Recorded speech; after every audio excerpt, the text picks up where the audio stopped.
নমস্কাৰ সকলোকে মই স্বাগতম জনাইছোঁ মোৰ ইউটিউব চেনেল মেথছ এণ্ড চায়েন্সলৈ আন এটা ভিডিঅ' লৈ আহিছোঁ। এই ভিডিঅ'টোত তোমালোকে ক্লাছ 10 তোমালোকৰ ক্লাছ 10 দুটা চলক জটিল সমীকৰণৰ pair of linear equation in two variables এইটো পাঠৰ পৰা কিছুমান MCQ কুৱেশ্যন আহে। তো এই MCQ কুৱেশ্যনখিনি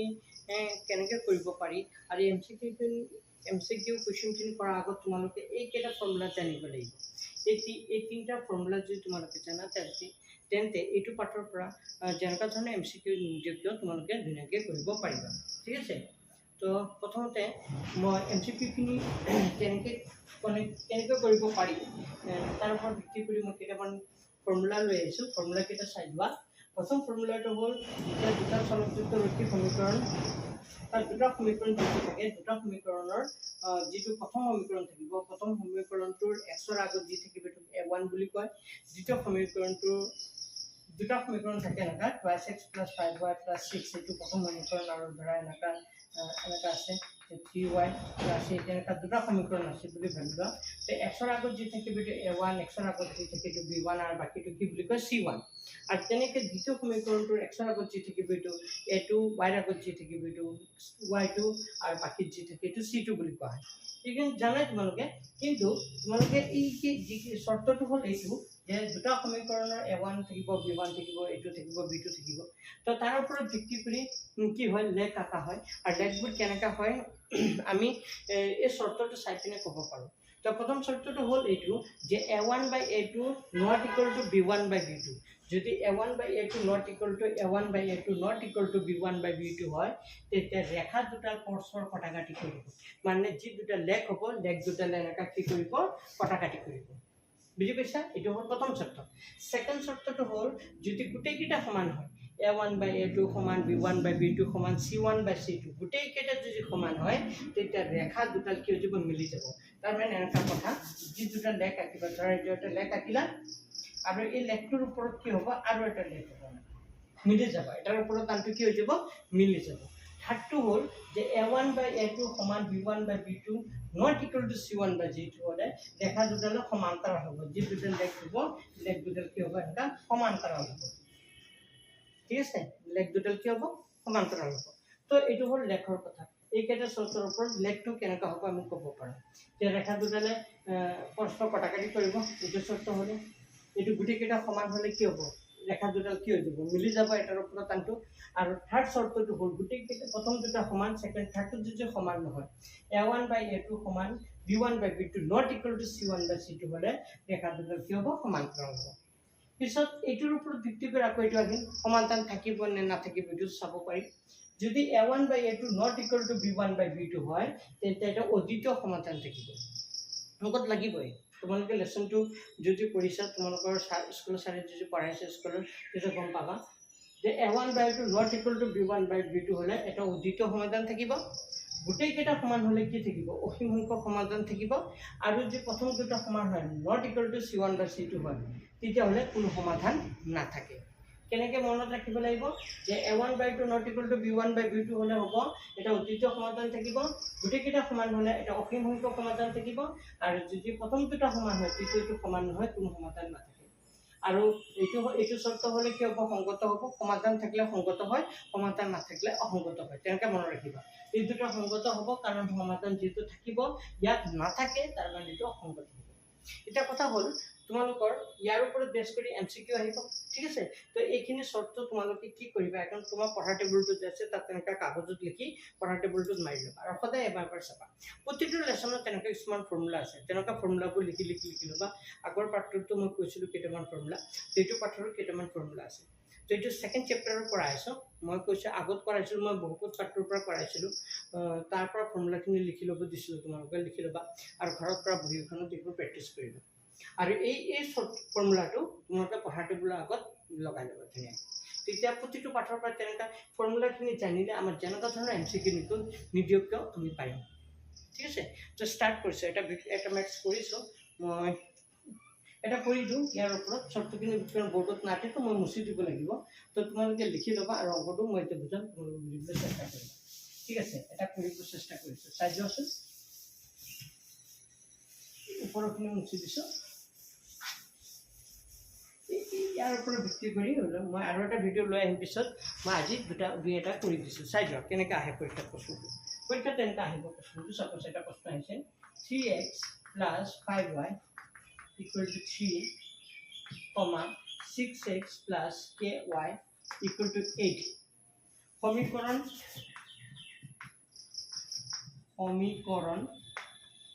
প্ৰণালীটোৰ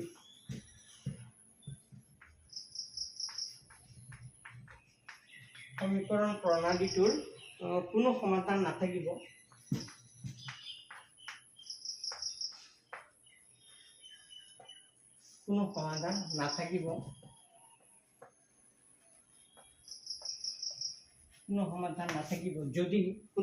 নাথাকিব যদি কেতিয়া নম্বৰ 1 এক নম্বৰ চৰ্তটো হ'ব যেতিয়া k = কিমান হয় 5 হয় নম্বৰ 2 যেতিয়া k = কি হয় 10 হয় 3 নম্বৰ ফৰ্মুলাটো হয় k ≠ কি হয় k ≠ কি হলে 0 হলে আৰু k ≠ 5 হলে নম্বৰ ফৰ্মুলা k ≠ 5 হলে এটা কথা হ'ল কোনো সমাধান নাথাকিব আচ্ছা মই আপোনাক কৈছিলো কিটা সমাধান নাথাকে তেতিয়া যেতিয়া a1/a2 সমান হয় 3 নম্বৰ চৰ্তটো a1/a2 সমান b1/b2 ≠ c1/c2 হলে কোনো সমাধান নাথাকে কৈছিলো নে তো এতিয়া আমি যেটো সমীকৰণ দি আছে সলিউশন কৰিছো সলিউশন 3x 5y = 3 এক কাম কৰো 3 টো বাওঁফালে লৈ আনা 3x + 5y 3 টো বাওঁফালে আনিলে কি হ'ব 3 টো বাওঁফালে আনিলে কি হ'ব -3 ইকুৱেল কিমান হ'ব 0 আৰু এটা সমীকৰণ আছে 6x + ky = 8 আছে এইটো বাওঁফালে লৈ আনা 6x + ky -8 ইকুৱেল কি হ'ব 0 ইকুৱেল কি হ'ব 0 তো তুমি এক কাম কৰিবা এই সমীকৰণ দুটাৰ পৰা a1 b1 c1 a2 b2 c2 লিখি লবা মই সাইডত ইফালে লিখি লৈছো দিয়া ইফালে সাইডত লিখি লৈছো ইফালে সাইডত মই লিখি লৈছো ইয়াত a1 মানে কিমান হ'ব b1 কিমান হ'ব আৰু c1 কিমান হ'ব লিখি লবা যেটো প্ৰথম সমীকৰণ আছে এই সমীকৰণৰ x ৰ আগত যি থাকে এটো a1 বুলি কয় y ৰ আগত যি থাকে এটো b1 বুলি কয় আৰু বাকি যেটো থাকে সংখ্যা এটো c1 বুলি কয় তে a1 মানে কিমান হ'ব ইয়াত a1 মানে হ'ব 3 b1 মানে কিমান হ'ব b1 মানে কি হ'ব b1 মানে কিমান হ'ব 5 আৰু c1 মানে কিমান হ'ব লাষ্টত কি আছে -3 মাইনাস আছে যেটো ক'ব লাগিব c1 মানে হ'ব -3 এটো -3 দেই এটো -3 তেনেকৈ এটো মানে কিমান হ'ব জানিব লাগিব x ৰ আগত যে থাকে এটো মানে কিমান হ'ব 6 b2 মানে কিমান হ'ব y ৰ আগত যে থাকে এটো কি বুলি কয় b2 বুলি কয় b2 মানে কিমান হ'ব k হ'ব আৰু c2 মানে কিমান হ'ব লাষ্টত যেটো সংখ্যা এটো c2 বুলি কয় c2 মানে কিমান হ'ব মাই আছে এতিয়া কথা হ'ল আমাক কৈছিল যে কোনো সমাধান নাথাকে কেতিয়া নাথাকে আমি শর্তটো জানিব লাগিব মই যে শর্তখিনি লিখি দিছিলো এই কাৰণে লিখি দিছিলো যে কোনো সমাধান নাথাকিব কেতিয়া নাথাকে আমি শর্তটো জানো কি আছিল শর্তটো a1/a2 সমান হয় b1/b2 কি হয় ≠ c1/c2 হলে কোনো সমাধান নাথাকে তো আমি ইয়াত মানকেইটা বহাই দিম a1/a2 মানে কিমান হ'ব 3/6 সমান b1/b2 মানে 5/k হ'ব কে not c1/c2 মানে মাইনাস গুচ্ছাত আছে ইফালে মাইনাস কাটি দিব পাৰি 3/k লিখি দিব পাৰি 8 লিখিব পাৰি এতিয়া চোৱা এই প্ৰথম দুটা লোৱাচোন প্ৰথম দুটা ললে হ'ব 3/6 = 5/k হ'ব k তো ভৰ্তি পূৰণ কৰিলে 3 লগত k কৰিলে কি হ'ব 3k আৰু 5 ৰ লগত 6 কৰিলে 5 6 গুণ কিমান হ'ব 30 5 6 গুণ কিমান হ'ব 30 যেতিয়া k ৰ মান লাগিব তো 30 আগৰ ওচৰত সমান দিছো যেতিয়া k ৰ মান 30 আগৰ পাছে 3 ৰ তলত 3 ৰ গুণ কিমান হ'ব 30 তাই কেমন k ৰ মান 10 অপচন আছে নি k ৰ মান 10 এটো 10 আছে ইয়াতে ওলাই গ'ল আৰু not equal to দেখাব নালাগে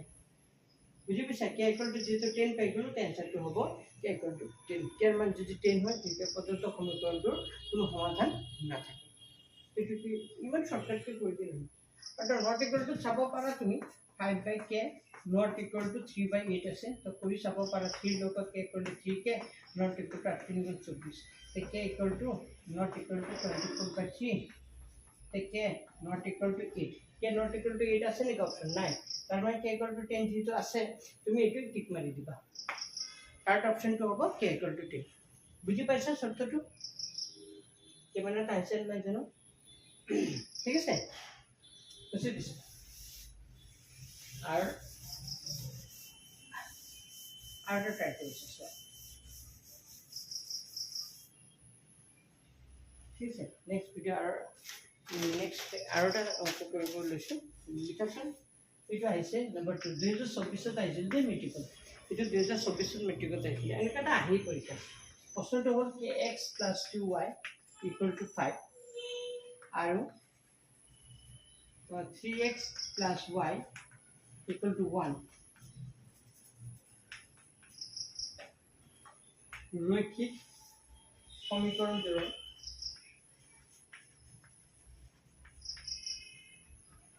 ৰৈখিক সমীকৰণটোৰ একক সমাধান থাকিব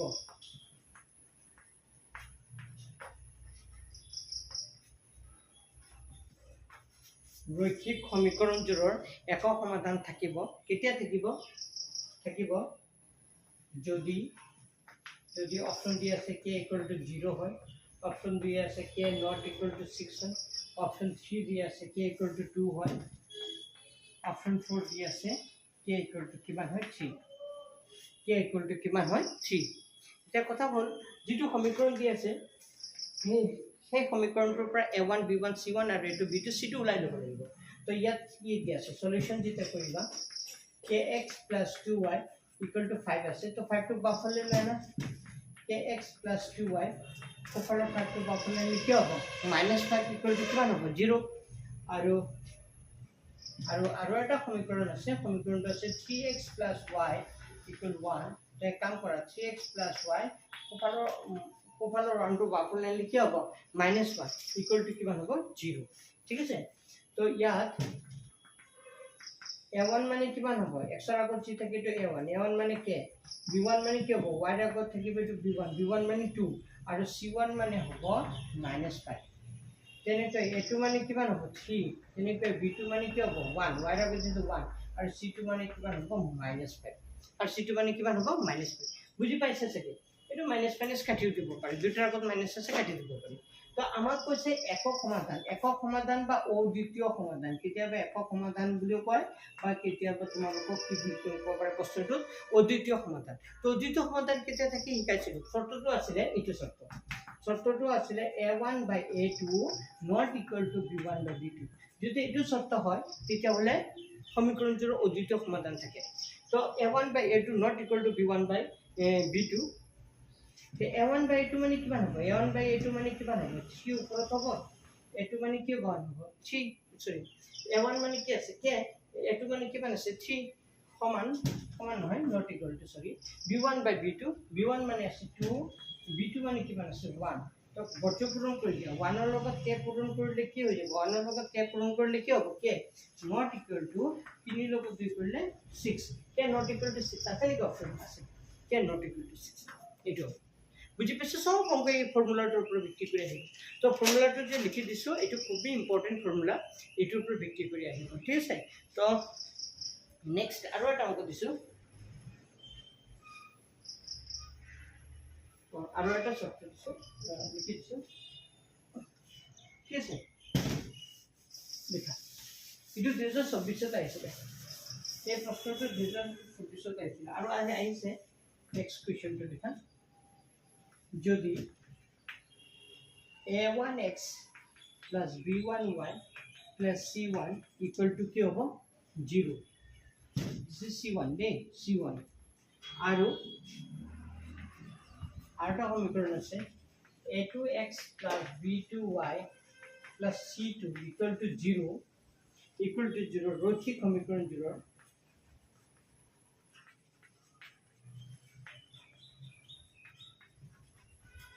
ৰৈখিক সমীকৰণটোৰ